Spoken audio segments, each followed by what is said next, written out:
to my channel. I say this because I'm going to cross post this on both the Minu channel, which is like the vlog channel where we talk about autism, asexuality, mental health, anything that I'm going through in my life, and then also Minu's Mortuary, where we talk about all things horror. Why am I cross posting them? Because I don't want to make two videos. I don't want to record twice. Hello, Sadie. Come on, do your thing. Wrinkle my shirt. Do you need something? No. Yeah, I'm back on my bullshit. I need you to adapt. Okay, I need you to adjust. Thank you. Always throws me right off when she does that. But yeah, so I didn't want to record two videos where I would end up talking about the same thing. As always, I don't script my videos. I just talk how I want to talk. So I already know that if I tried to do one video like this and one video like this that was kind of overlapping with each other, I would just end up saying the same thing over and over again. So I'm going to give you one video, probably a long video, honestly. And part of it is going to be talking about my experience in Japan and how that went and all the cool places I went to. And then the other is going to show you all the cool horror shit that I got in Japan when I'm going to be moving next month. When I move next month, I'm going to really be decorating. And I don't usually decorate. You notice there's nothing behind me. I don't usually decorate. I'm really excited to actually decorate things this time because I bought so much cool shit. So I'm going to start off with how everything went in Japan. And as always, I'll put in my little timestamp. So if you're watching this on Minu's Mortuary and you don't give a fuck about my Japan trip, you can skip forward. And then if you're watching this as the vlog, for the vlog, and you don't care about the stuff that I got, then, you know, you can watch this part and you can leave later. It really don't matter at the end of the day. I'm just here to tell you what I want to tell you, and you can decide whether or not you want to consume the content. Okay, so first things first, I will say overall, Japan, there's some positives and some negatives. I went to Japan previously back in like 2017, and that was a different time. Pre-COVID Japan was a different time.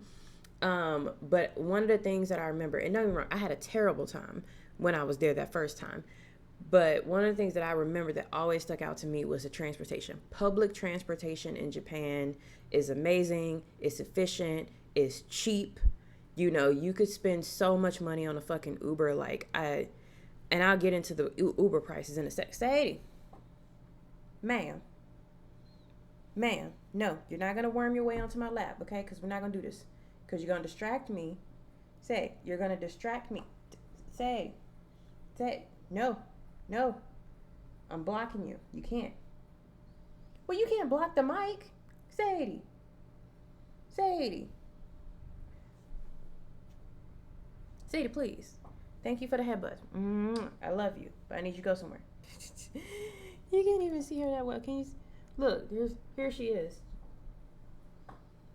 Go somewhere, babe. Please. Come here. What was I saying? Yeah, Japan has amazing public transportation. It's extremely affordable. Whether the yen is weak or not, it's extremely affordable. It's like you could hop on a train, go somewhere for less than $1. There's really no point for you to take a taxi or anything like that unless you like are going to a very specific location like a doctor's office or something. But catching a bus is pretty easy and straightforward. Catching a train is easy and straightforward. When I first got there, I didn't know that there were like airport shuttles, like buses that would take you to various hotels.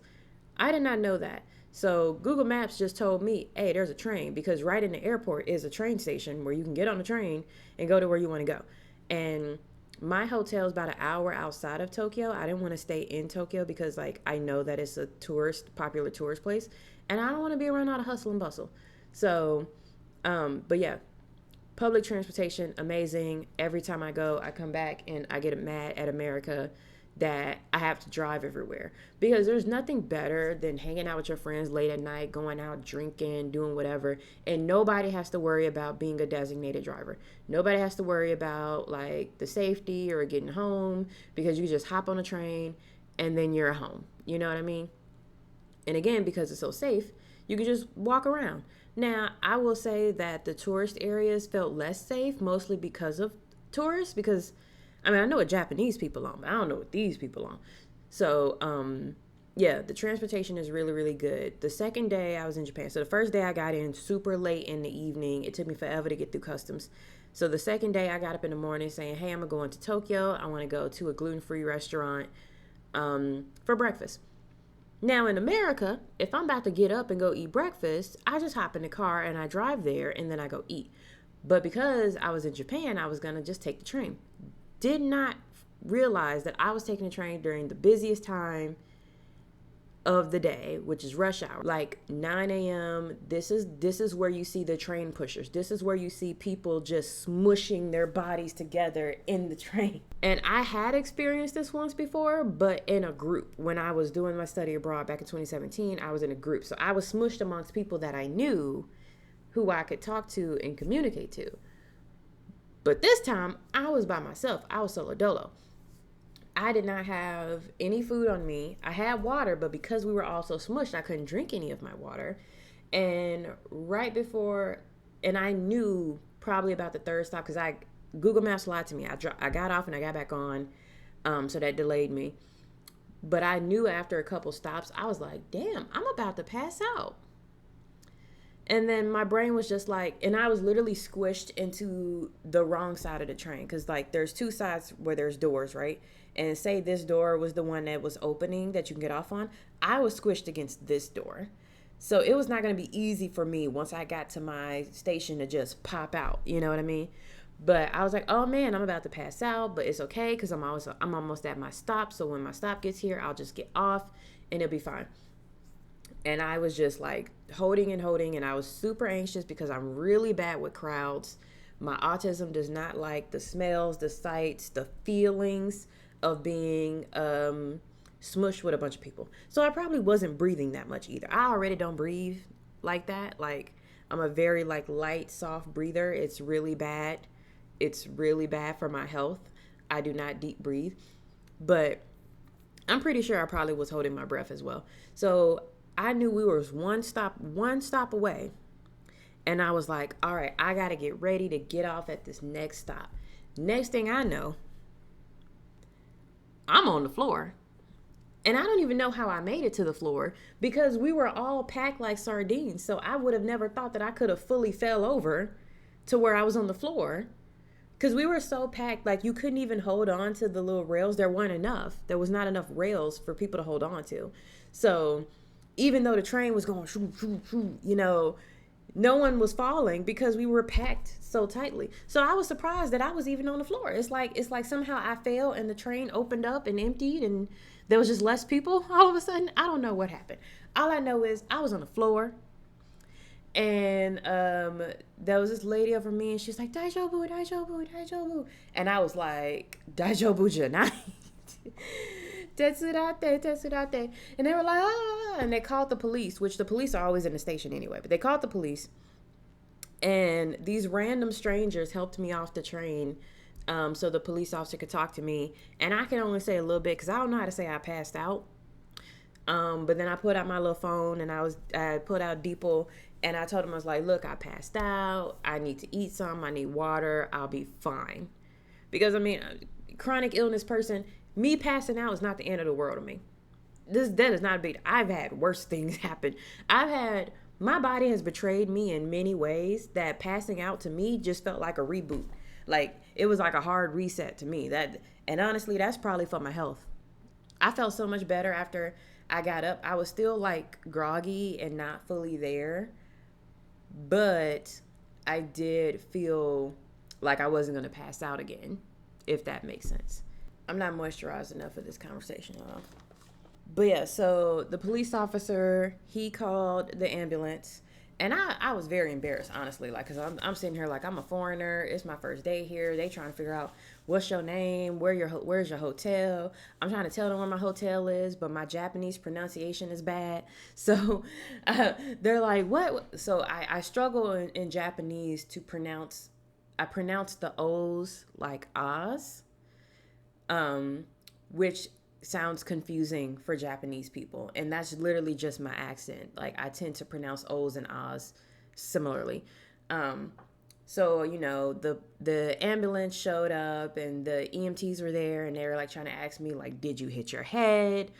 Do you speak Japanese? And it's like, I understand Japanese better than I can speak it. So I understood when they were like talking about me and explaining what had happened. But for me to actually explain what happened, I couldn't do it because I'm not that good. So they were like, did you hit your head? And I'm like, no. And they're like, where's your hotel? And I'm trying to tell them, but it doesn't sound right. So they're like, where is that? And so they were literally just like, okay, well, we're going to the hospital. And I was like, oh, no hospital. I'm not going to the hospital. I don't want to do that. And then they're like, you don't want to go to the hospital, but you passed out. And I'm like, I'm fine. And I realized to normal people who are not chronically ill, like normal healthy people, they're like, you passed out. Oh my God, go to the hospital. Something could be seriously wrong. And I'm like, ain't no wrong with me. I probably got low blood sugar or something because I didn't eat no breakfast. You know what I mean? My body probably was like, how dare you walk up all these stairs and get on a train and you ain't got no food on your stomach. I was fine. I wasn't fine, but I was fine enough to tell them that I was fine.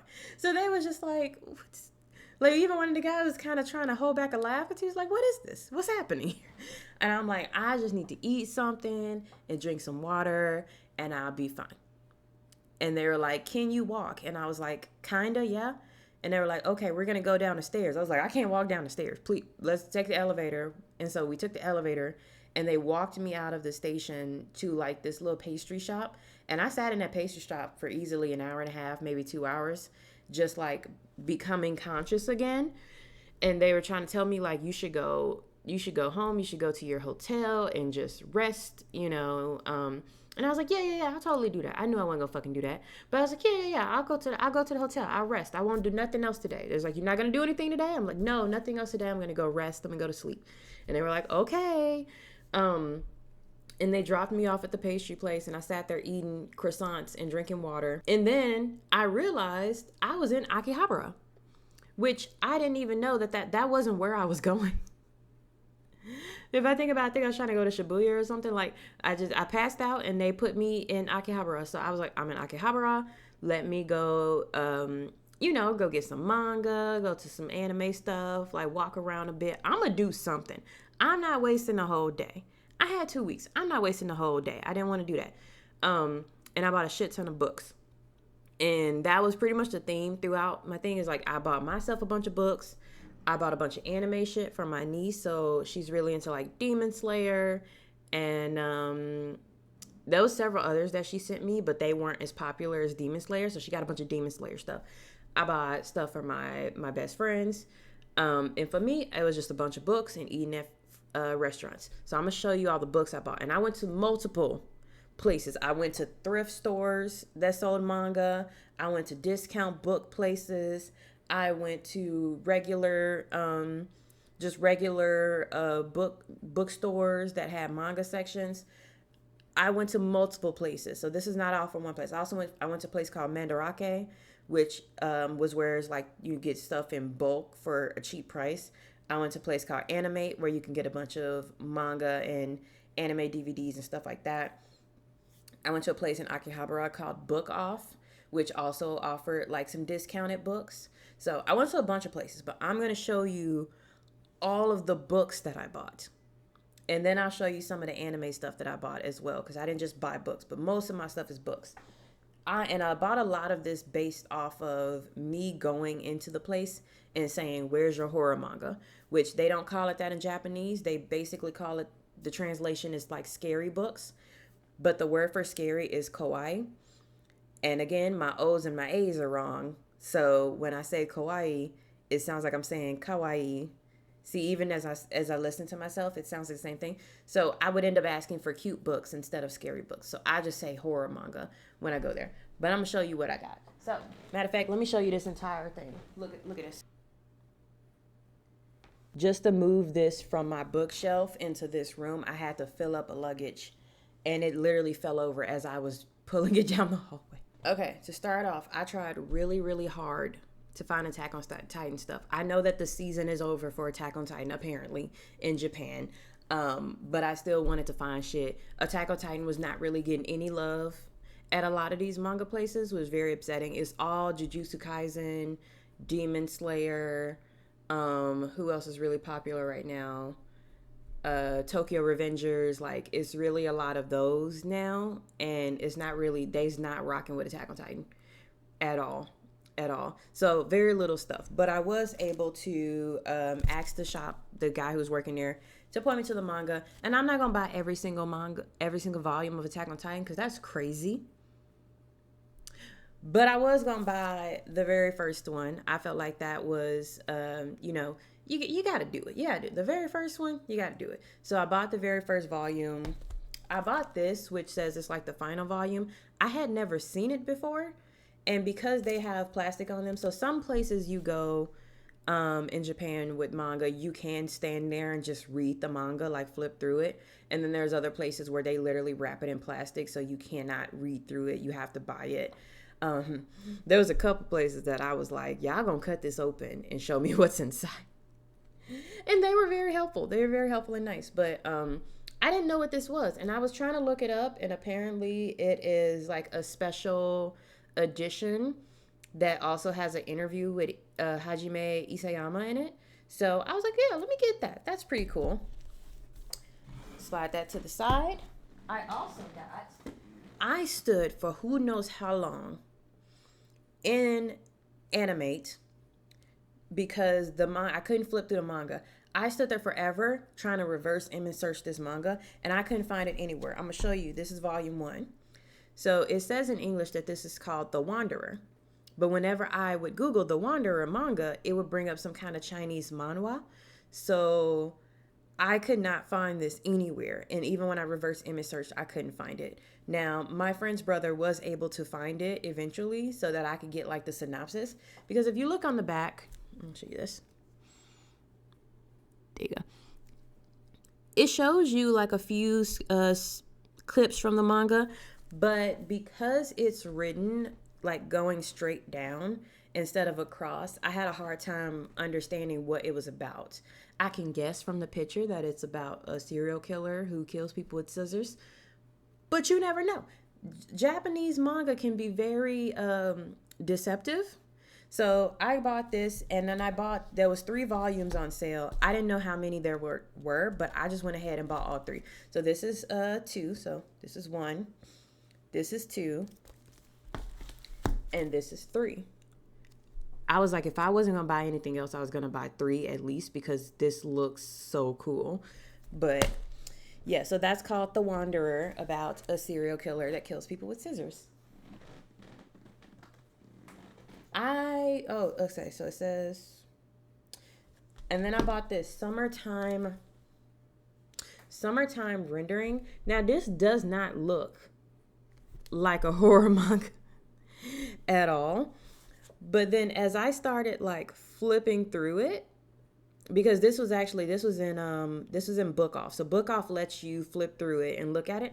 People was getting murked. So it is actually a horror manga. I was very surprised. And the thing is too, a little mini rant. Whenever I went into a bookstore and I asked them to point me to horror manga, horror in Japanese is wrapped into just the adult manga category. I didn't know if I was looking at something that was genuinely a horror manga or if it was something that was like big P manga. And it's very helpful in some places if they let you flip through it, because then you can see like what type of manga this is. Because there was several manga that I picked up, and when I opened it, I realized that was not what I wanted to look at. And some of it was straight P, and some of it was like horror mixed in with the P. So like a serial killer who kidnaps women and does stuff to them and like all that stuff. I don't want to watch that. I don't want to look at that. That's not what I came here for. And that's not to say too, there was an entire floor in Animate that was dedicated to just yaoi BL manga.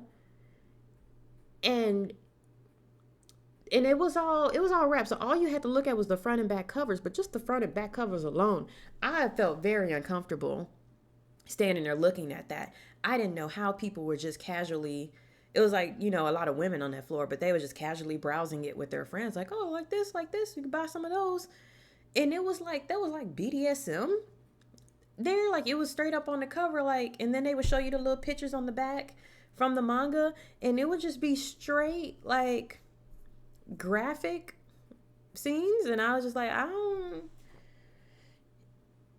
y'all just pick this up and buy it, and don't nobody look at you differently. And there's no lot. It's not like you go on the floor and it's like warning 18 plus or nothing.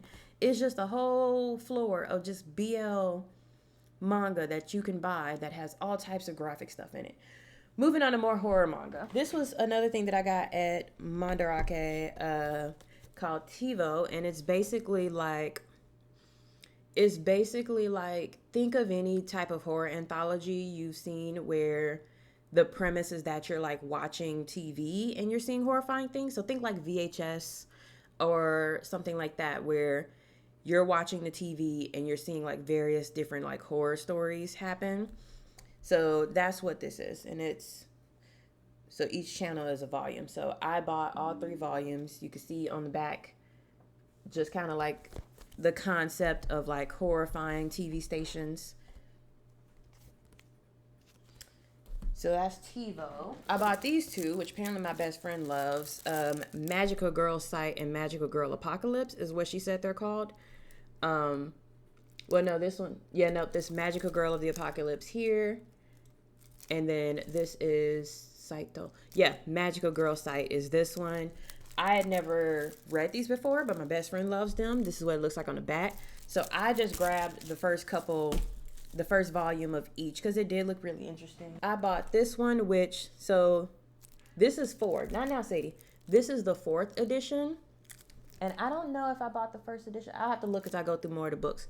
But the premise of this was something along the lines of, you know, 2 people with like a connected past run into each other as adults. Like, it becomes a whole thing. The first 3 volumes, just looking at the little screenshots on the back, didn't look that interesting to me. So I figured I'd just go online, read the first 3 volumes, and then I wanted 4, because when I look on the back of 4, that looks like a story that I'm actually interested in reading. I didn't want to buy like the first volume of something and it ain't doing shit but doing introductions to the characters, and I missed out on the gore. So I just skipped ahead and I bought 4. I didn't do none of you. And then I bought this one. So this manga, just flipping through it and flipping through the other versions, it kind of reminded me of, you see here, it kind of reminded me of Blood Plus or Blood C, of just having somebody with special abilities who can see, who is dealing with like the supernatural realm and like helping people solve those problems. So I bought that. I bought this one, which was giving me another, like, it's giving, you know, teenage girl snaps and murks everybody. So I was very interested to look through this, like, and this was one that I did get to flip through, and I did see some very like gruesome scenes in it. So I was very excited. And no, I don't know all the names of these in English. I didn't bother. Okay. The point of these books as well is to kind of inspire me to read more Japanese, like, because you can go and read a Genki book all day long and you didn't learn shit but some everyday phrases. When you look at things that you're actually interested in and you read through those things, like, that's what motivates you. When I was a child, what motivated me to read was not Hooked on Phonics. It was Edgar Allan Poe, because I wanted to know how the gorilla ape thing killed the lady, and I had to learn those words in order to read the story. So that's what this is about. It's something that's going to be eye-catchy. It's going to grab my attention. It's going to make me want to understand what I'm looking at, and power through reading. And through reading, I'll get better at kanji, because I suck at reading kanji. Similar thing here. This looked like a really interesting story. And some of these I did understand when I was in Japan a little bit of what it's about, but I can't remember as I'm talking to you now, because I've been officially back for less than a week, really. No, a week. I got home Saturday, and I'm filming this on Saturday. So I've been home for like a week, but I'm still very jet lagged and tired. But it looked really cool. Make sure you see this again. yeah, that looked really cool, so I bought that. This is not a manga, it's just a regular book, but it's basically going back in that same category of bullying, teen girl revenge. Is that kind of book. And this one, the Japanese is straight down the page as opposed to across. And so that's also going to be a big inspiration for me to get better at reading things that go straight down instead of across. I bought this at Mandarake. It's called Sync. And Sync is also kind of an anthology story, but it's kind of more like there's this town, like this small town where a bunch of weird stuff just starts happening out of nowhere, and it's a horror manga, and it came in a set, Sync 1, Sync 2. So I bought both. There's no more room on that side of my desk. But yeah, it's just like, weird, scary, freaky things start happening in a town to the various residents, and then it goes through each person's story. Sorry, Sadie's in there stealing food again. I'm going to deal with her later because I want to get through this. I already know, sorry, the video's getting long. And then this was the biggest thing for me that made me super, super happy. This entire,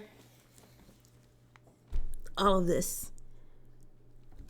I know, it's heavy. But the funny part about it is you have to buy it as a set. So I saw this, and it was high up on the shelf. It was like, I was like, why would you put this so high? And I'm so short. I need help to get it down. But just from the little I could see, and it was dark. Like Mandarake was like in the basement. It was dark down there. I couldn't see it that much. But the images kept catching my eye. Like, why was my brain was just like, my brain was moving and I didn't know what it was. And then I saw, like, I tried to roll it around. And I saw this and I was like, damn, that looks so familiar. What is that? How much is this? Because I was like, you got to buy it as a whole set. Like, how much is this entire set? Because I was like, something about this looked familiar. And I called the guy to pull it down. And then I saw this motherfucker right here. And I was like, wait a minute. A dude with nails in his mouth? That's fucking Soichi. This is a Junji Ito collection of manga. And I was like, oh, it's over with. It's over with. Put it in the basket. I'm taking the whole thing. And literally when I was about to leave and I had them like checking, I wanted them to check through some of the books to make sure that it wasn't capital P books, that they were actually horror books. They were like, oh, do you want me to open this? And I was like, nah, I know what this is. I'm good. I know what this is. That's fine. The other stuff, I need help.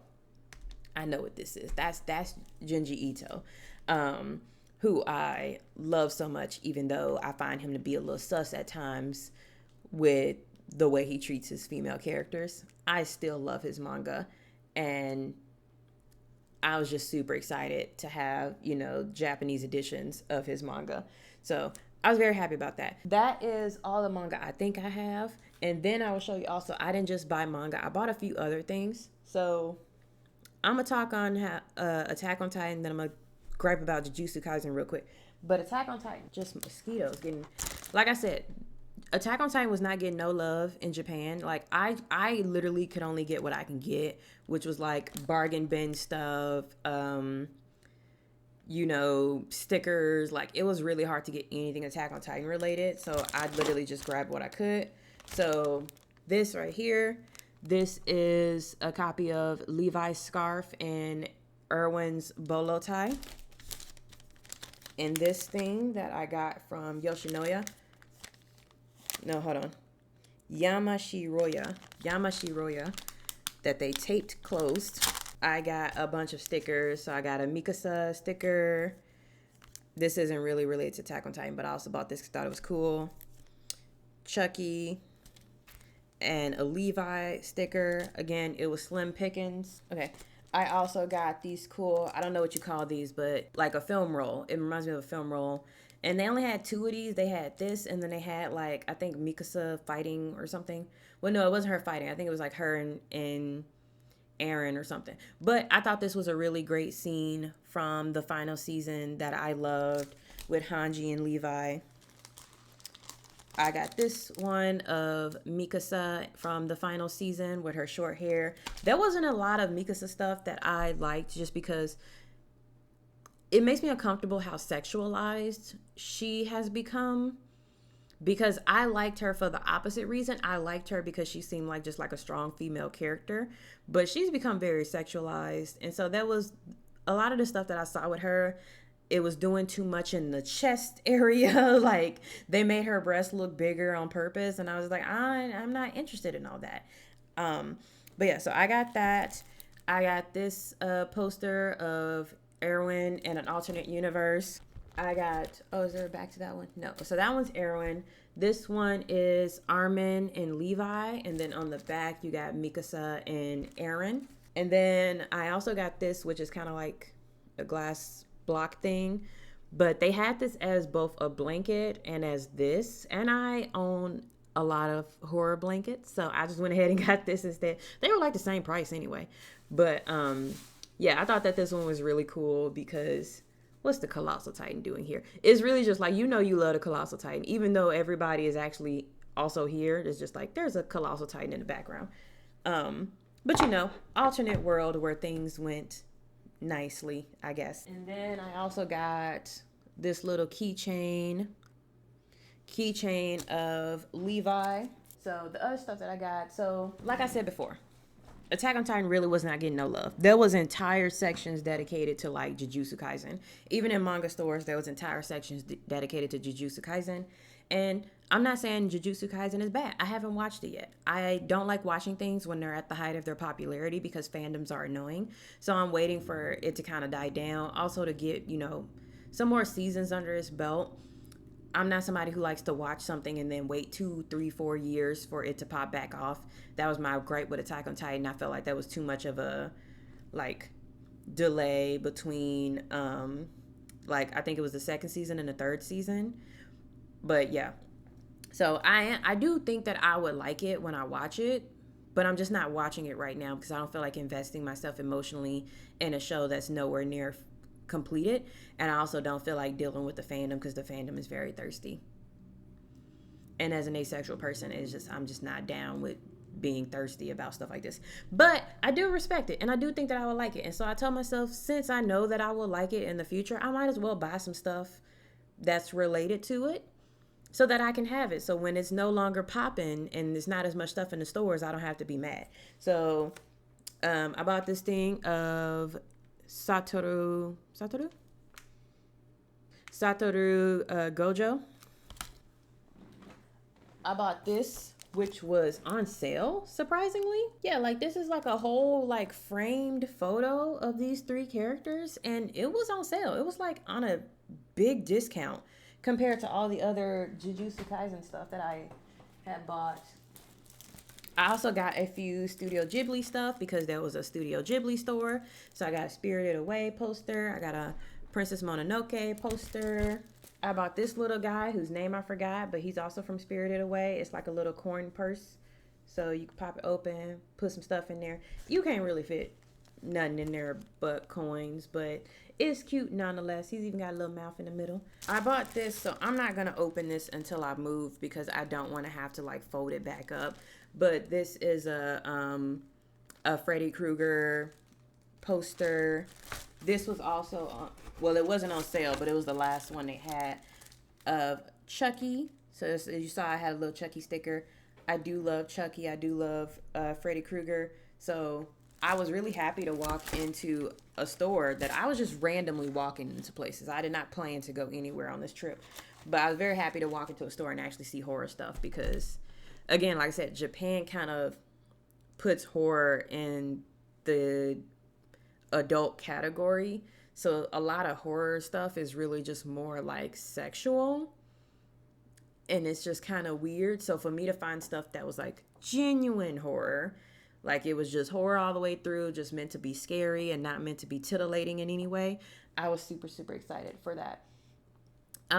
This isn't all I bought. So that luggage that I showed you that I have everything in, that was too much stuff.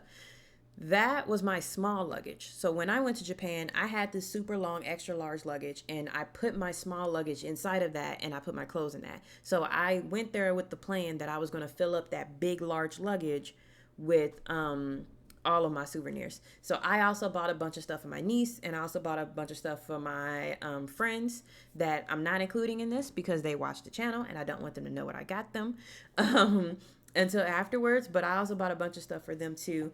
In terms of the different things I did, I did not have an itinerary. And when I went and I met with Japanese people and I spoke to them, they were like, oh, what's your itinerary? What are your plans? What do you do? And I didn't have no plans. I had plans to eat. And then I was just going to plan everything around that. So aside from going to fun restaurants, I went to a gluten-free ramen place. I went to a place to get gluten-free pancakes. I went to a place to just get regular Japanese pancakes. You will see pictures of this all on my Instagram. So if you're not following me on Instagram, please follow me on Instagram so you can see all of the pictures of the different countries and places that I visited and vacationed at, all of the food, all of the scenery. You can live vicariously through me. As people kept telling me, they was like, take a bunch of pictures. It's on Instagram. I'm actively uploading them. I will be actively uploading them for the next month or two because I take so many pictures. I don't post things as I take them. I post things after I've left the place because why would I want you to know where I am right now, this second?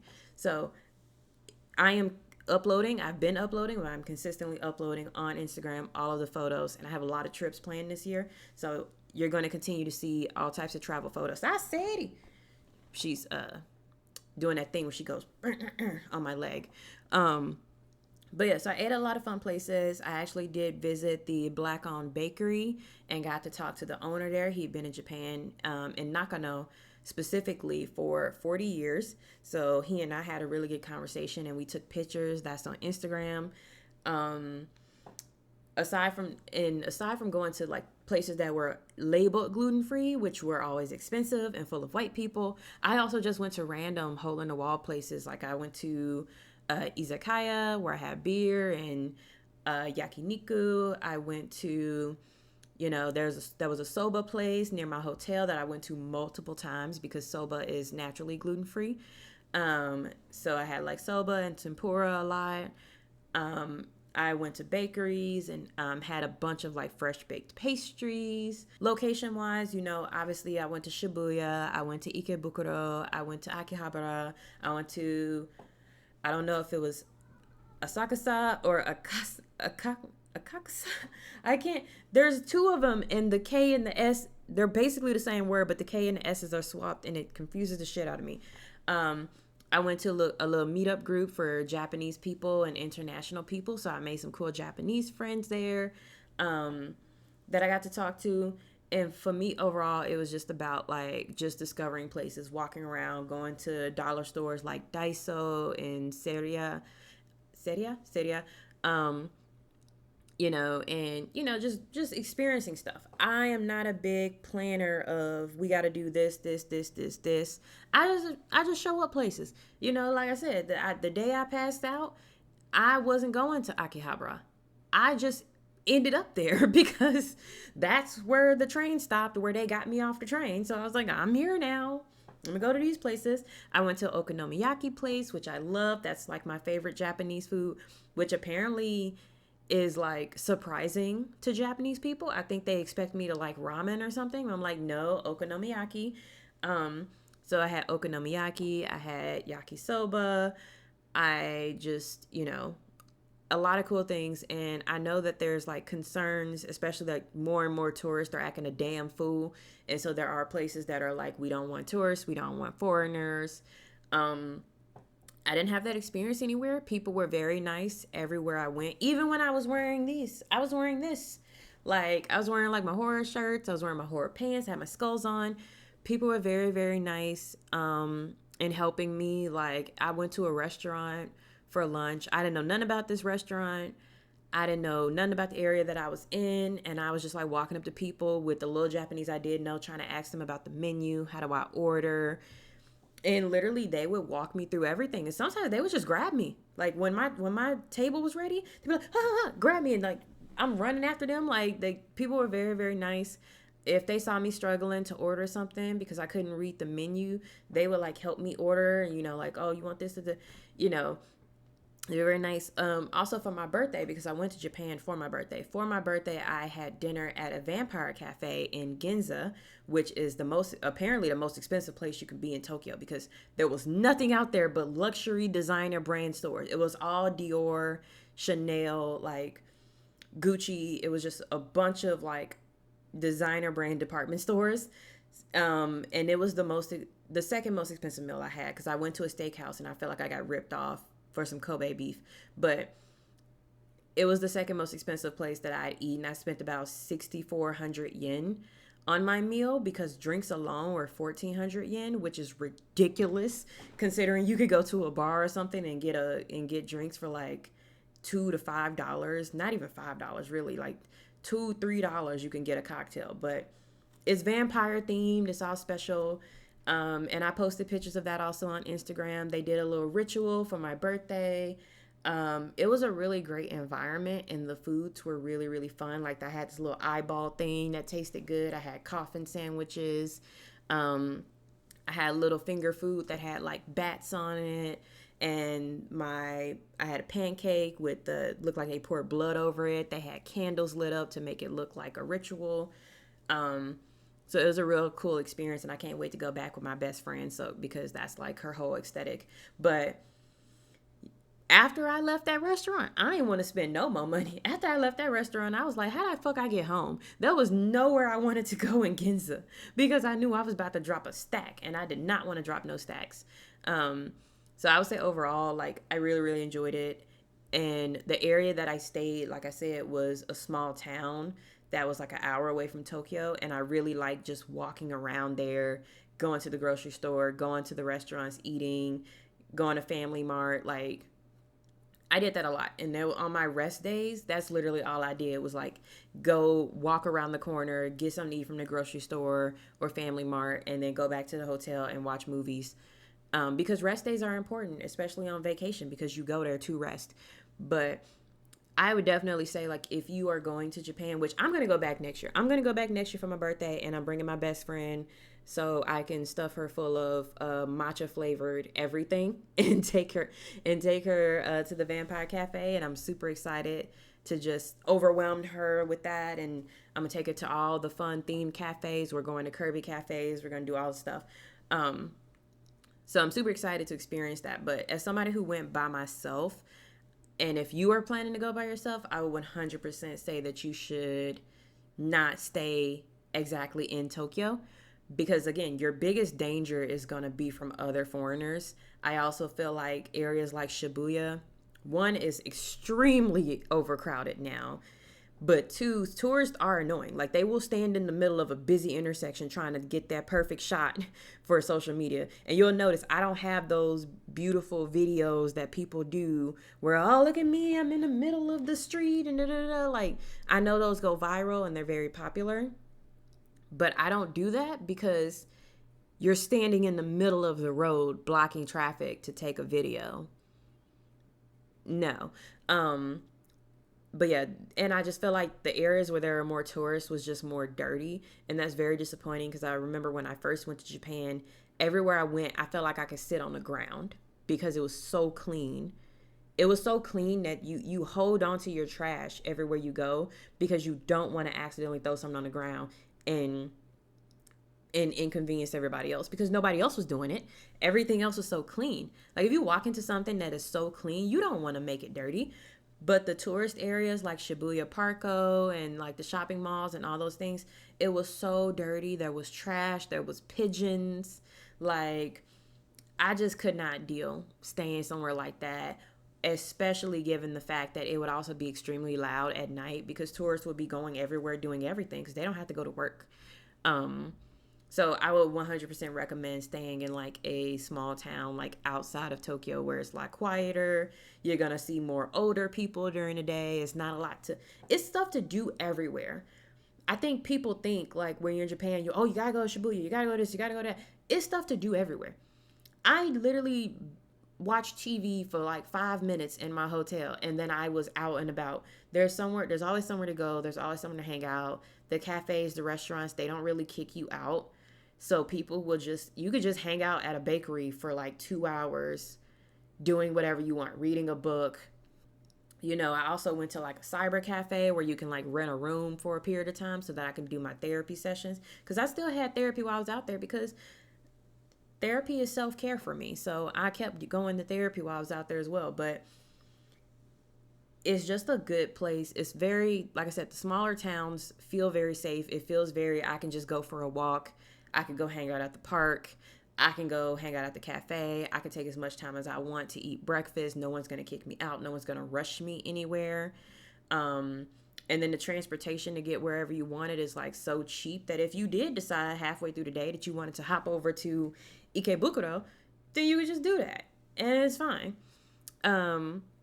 So if you guys have any questions about, traveling to Japan or, doing solo travel to Japan and planning and stuff like that, I could talk about it with all of you. I can also talk about it in a Discord if you guys are in my Discord. And here comes Sadie back to tell me I've been talking for too long. But you're getting a longer video because you went so long without a video anyway. So that's why a video is long. There's a lot of updates to be made. I even have more updates since I've come back home, but I'll post those updates in the Discord. But I did just want to tell you guys like how everything went with Japan. Thank you guys so much for listening. Because I know Sadie, she's been sneaking food like she's not about to be fed in like 3 minutes. Yes, ma'am. But and I wanted to show you all the cool stuff that I got in my videos next month. After I've decorated in the new place that I'm moving to, I will show you like all the cool stuff that my friends have bought me to aid in me having all the horror decorations I could possibly want. But it was a really fun time. I wish I stayed just a few days longer because some of the Japanese people I met were like, hey, what are you doing on June 3rd? And I'm like, shit, working. Going back to work, So, definitely was a fun time. Definitely can't wait to go back.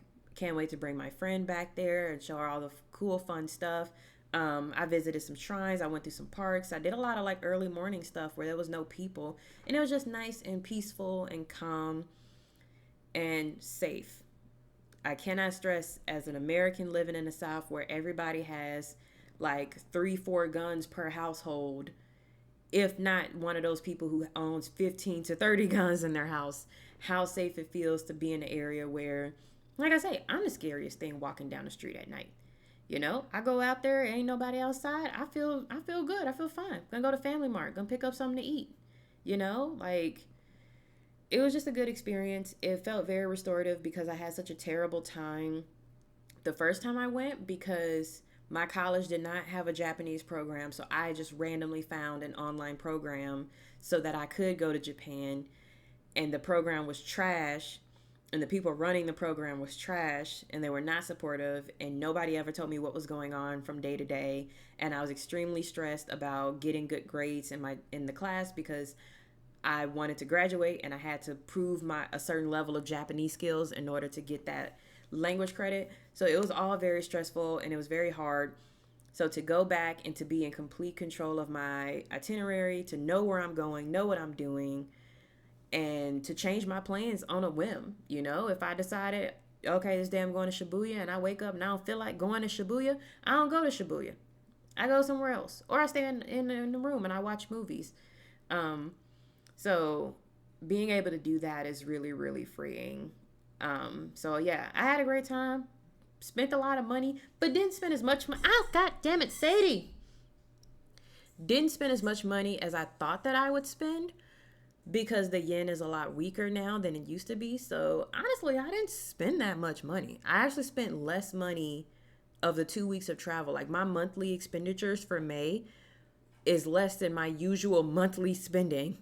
And this is from traveling and then literally eating out every single meal. I spent less money than I would usually spend if I was back in the States. So it's very, very affordable. So if you guys can get out there, before the yen goes back up. But even if it does, you'll still enjoy your stuff. You'll still have stuff to do. Plenty stuff there for anime nerds. Plenty stuff there for Disney nerds, Marvel nerds, Sanrio nerds. And, you know, horror nerds, not as much, but the Vampire Cafe was cool. So, yeah. So that's all I gotta say. Thank you guys so much for listening to me ramble about Japan. Overall, I had a really great time, even though my chronic illness was chronic illing. I don't even know what that word was. My chronic illness was flaring up while I was out there, and I just powered through it because I was determined to have a positive outlook and, you know, and enjoy myself while I was there. And I did. So, yeah. If you have any other questions, please feel free to put them down in the comments. Like I said, follow me on Instagram. I'm posting all of the pictures from Japan, as well as all the other places I travel to. Hop in the Discord. I do regular little updates in the Discord for everybody, and I am going to be posting some more like life updates, some major updates in there as well. What else do I have? I have a coffee, so follow me on coffee, donate on coffee. There's no minimum, just whatever you feel like throwing my way. Throw it my way. Every little bit helps because I don't make any money on YouTube. But yeah, I think that's all. Oh yeah. And Minu's Mortuary has a Facebook page as well. So follow me on Facebook under Minu's Mortuary. I share a lot of horror memes. I also share these videos on there as well. But yeah, glad to be back. Glad to have lived my best horror life in Japan, walking around with my horror shirts and my skull pants and all those cool things. And, you know, I feel better. And then I need to go rest because I was tired. All right, guys. Love you all. Thank you so much. And I'll see you in the next video.